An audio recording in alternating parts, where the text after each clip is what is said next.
Well, since we're geeking out about politics, let's talk a little bit about the primary that happened Tuesday from the D side. Steve Welchert, thank you for coming. Hi, John. Thank you. Really, no, really, thank you for coming. I didn't want you to inconvenience you at all. Traffic was a bear. Imagine that. Yeah, and 2 terms of a Democratic governor. Really, imagine that. Bad traffic. Really. I understand. Good growth, though. Good growth. I understand you're on Clinton time. I get it. Don't worry about it. Somebody who knows how a clock works. Yes. Roger Hudson, thank you for being here. Oh, I really appreciate it. All right, let's start here. Any surprises on Tuesday? You know, the biggest surprise is there were no surprises. You know, literally, you could have wrote this book a month ago, 2 months ago. And that's actually kind of disappointing because I still believe, with all due respect, that we have the better ideas. We have the better, the better plan for transportation and protecting our First Amendment, our Second Amendment rights. And I never heard any of that. I heard a lot of what was going on in Washington or along the border. I didn't really hear a lot of great ideas and not a lot of challenges to Jared Polis. I wanted to hear people talk about his energy plan. I wanted to hear that there was no way to pay for his free everything. And I just really missed that. So the surprise was there was no surprises. I have a feeling, though, that conversation's coming. You think it's coming? From your side, any surprises Tuesday night? Yeah, the surprise wasn't Tuesday night, it was Wednesday. Let me tell you, when Justice Kennedy announced his resignation, that set the world on fire. And here's how it's going to impact the Colorado governor's race.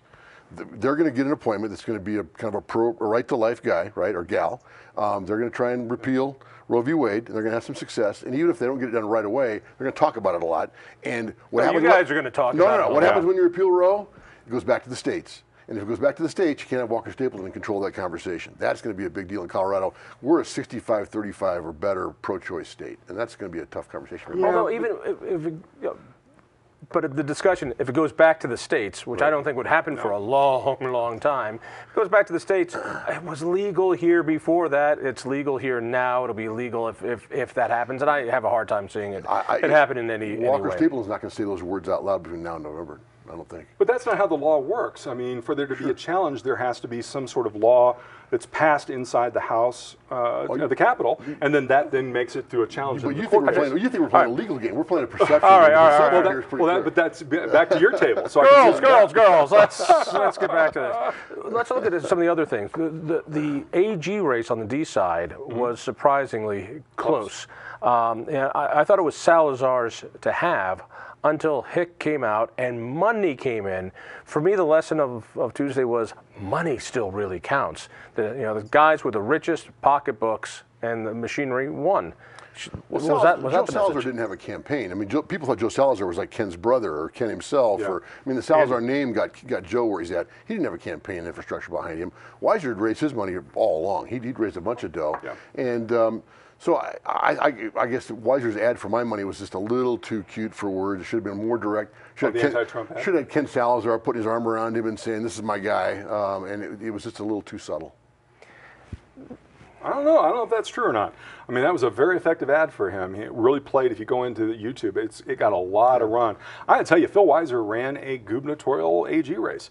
All of his mailers, first class. He had a structure like Steve's talking about that was out of this world. Joe really didn't. I mean, it was his campaign manager is Bernie Sanders' campaign manager from Colorado, and she ran kind of a very soft campaign. There was a lot of talk, no money, no real issues. I was surprised he did as well as he did.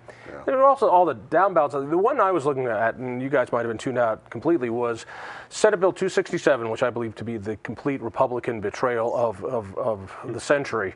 3 of those guys who were weak-kneed enough to vote for this Democrat proposal wanted higher office. You had Owen Hill, who wanted to become a congressman. You had Polly Page, who wanted to become treasurer. You had Dan Thurlow, who wanted to become a state treasurer or state senator. All of them blown out. I mean, not even by a little, but by a lot. Right. And the message for Republicans, you get under that gold dome and you think that's the world. No, we expect you to honor the taxpayer Bill of Rights. We expect you to do this. For me, that was the most satisfying part of that, and I hope Republicans. Did it play in those elections? I don't think people were paying attention to the Senate bill. I mean, those all have their own issues. Lamborn always does this. What he does is he has two other challengers come and they split the pack. 4 of them this time. And they split the pack off. And Owen, I think. Although he got 53%, he would have won anyway. Right. Well, I think that the actual campaign would have been different. It had been a mano a mano, if there had been, and if Lamborn had shown up to anything. But Owen Hill, I think, is a good guy, good senator. I think that he and Darrell both, and I know them both, so I got to be careful what I say. But they're both Air Force grads. I mean, Owen looks like he came off an Air Force poster. I mean, he should have done better than what he did. I don't think it has to do with the oh, trust me, when you betray the taxpayer Bill of Rights in El Paso County, home of Tabor. Trust me, people know about that. Wasn't exactly what I heard, Owens adds at the end, making ghouls out of his opponents. That reeked of desperation. Yeah. Unaffiliated voters actually came out at a higher level than I thought. I thought maybe 15. It looks like it might be more. Did they have an impact? No, not in either race, I don't think. I mean, they played in both places. It was not bad. The impact, though, was that about 110,000 more people voted in the Democratic primary than the Republican primary statewide. That's where the unaffiliated kind of chose to participate. Why do you think that is? That's like having the city of Arvada all of a sudden just become, that's the Democratic advantage. That's a pretty big number. Why would unaffiliated gravitate to the D primary versus the R? Well, I think for a number of years now we've had kind of a movement that way. We've gotten kind of purpley to purpley blue, and it's because unaffiliated are really trending towards Democrats, overall. Right. That's why. Lovely. That makes me feel good. Well, there's more energy this year. I mean, let's be honest. There's more energy on the Democratic side this year. It's a Trump midterm. It's not just a Trump headwind. It's a Trump tsunami that Walker Stapleton's got to fight through. And so there's a lot of energy on the more progressive side of the ballot. All right. Well, let's bring it to the mano y mano. I'm not surprised that Polis won. I was surprised that Kerry Kennedy didn't do a little better than I thought she would have. But now we've got these two. I got to give advantage Polis at this point in the game. Things change on a dime. You know this. I think Walker has. There's a path to victory. There certainly is a path to victory. Absolutely. But he's got to do everything right, and it's going to be a tough fight. What do you think? He needs to lay out some great ideas. I was really telling. I was at a library in my little town in Castle Pines this morning, and there were some millennials there. I was asking, hey, I'm going to do this show tonight. What do you think about this and this and this? And they were like, when is that election? when does that happen? It's Tuesday. And I thought at the time, I thought, well, see, we missed those. We missed the millennial. We missed those people completely because we're talking about issues they didn't care about. Even Walker Stapleton, I think, well, I know, will tell you that it's a David Goliath race. His first fundraiser, second fundraiser that I got in the first 18 hours from him was it's a David and Goliath race, and he's painting himself out to be David. So he's beginning. Not inaccurate, I don't think. I don't know that it is either. I mean, Colorado has not got a great history of electing Republican governors, and financially, we've seen a commitment from Polis that is pretty groundbreaking. So I mean, I think he's appealing to a reality there. But I honestly think it's an uphill battle for him. He's got some work to do. The math is not on his side today. Could change. You seem to agree with that. I do. I think the RGA is going to have a really tough time playing in Colorado. I mean, the map is so big, so many places to go. For the Republican National Committee to come in here and dump a bunch of money, they'll have to really see some numbers change, I think, pretty dramatically. There's a hunger for it, though. They would love to have Colorado. They'd love to take this back. Well, I would tell you, I think that's why Republicans picked Walker Stapleton. I mean, they didn't go on some other tangent that might have felt better, but doesn't actually get them an end result. Right. But look, I've met Bill Owens. Walker Stapleton is not Bill Owens, right? He's not that guy. How do you mean? Bill, more charismatic, better campaigner, connects better with folks. I think that from my view of Walker Stapleton so far, he's having trouble getting untracked. It's kind of a soundbite campaign. He's got to, loosen the tie, roll up the sleeves, talk to people in a little different way, kind of connect with folks. And he's got to identify issues that count with people. Transportation, he's going to fix the roads. If so, how is he going to do it? Healthcare costs. I mean, these are the things that are hitting people. Absolutely. Jared can talk all alike about giving free daycare to kids and renewable energy, but I think at the end of the day, people want ends to those frustrations. So tell me, let's start here. You're advising him. Real fast, we only have a couple minutes. Yeah, real Say, quick. Walker, you want to win, you got to do... Yeah, kitchen table topics. I would want to what I think Jared Polis is an extremist. I would want to take everything that he says, because it's like going to an Oprah show when you go hear him speak. You get free healthcare, you get free kindergarten, you get free, you get free, you get free. And by the way, no energy. So what I would do is I would put a dollar figure on that for you.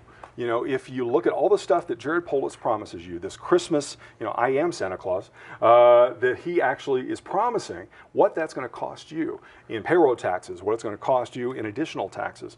Does he have a good plan for transportation? I haven't heard it yet. I would put a dollar figure on you personally, what it's going to do to you. On transportation, I wouldn't be surprised if, because of his party affiliation, he has to put his name behind what the chamber is trying to do, this massive tax increase, where most of the money doesn't go to roads. Right. It's a sales tax increase. Most of it goes to trolleys, bike paths, and a slush fund for cities. Slush funds are good, right? And it's not polling well. He might have to put his name on that. That could be something that hurts. What is it that you? Boy, are you telling me Walker Stapleton's going to campaign against transportation? Really? That's he's going to campaign against a tax increase. Well, how do you get better roads without some more money, fellas? I mean, I have a certain idea on how to fix the damn roads without it, so people will have a choice this fall. I've heard a little about that. Yeah. All right. Walker, you say, Walker, listen to me, young man. Walker, Polis. If the game on the Republican side is going to be to kind of paint him as Polis as some kind of a bolder liberal, that's going to be a little tired and a little lazy. Because the truth is, he's probably the leading component of education reform, charter schools. The guy's a libertarian on guns and on marijuana. He's hard to put in the box. The guy who said I'm going to stand up to the NRA is good on guns. Hey, he voted against the assault weapons ban extension that Dianne Feinstein put out. So he's got a different record. It's not so crystal clear. You can't put him in a box as easily as we like. I think there's truth. If you could, Kennedy and Johnston would have done it. They couldn't figure it out. Real fast, 15 seconds. What would you tell Walker in order to win? Walker Stapleton? Yes. Is there another Walker? Loosen the tie, take off the jacket, roll up your sleeves. Be the Roy Romer treasurer. That's what you got to do. History repeats. It's funny. Transportation is going to be an issue. It was building new roads without a tax increase that got the last Republican in office in that spot. So Bill Owens. Yeah. All right. So it seems like we got it. Thanks. Thank you. Read me in the Denver Post. Listen for me on KHOW Radio. Tell a friend, and we'll see you next week.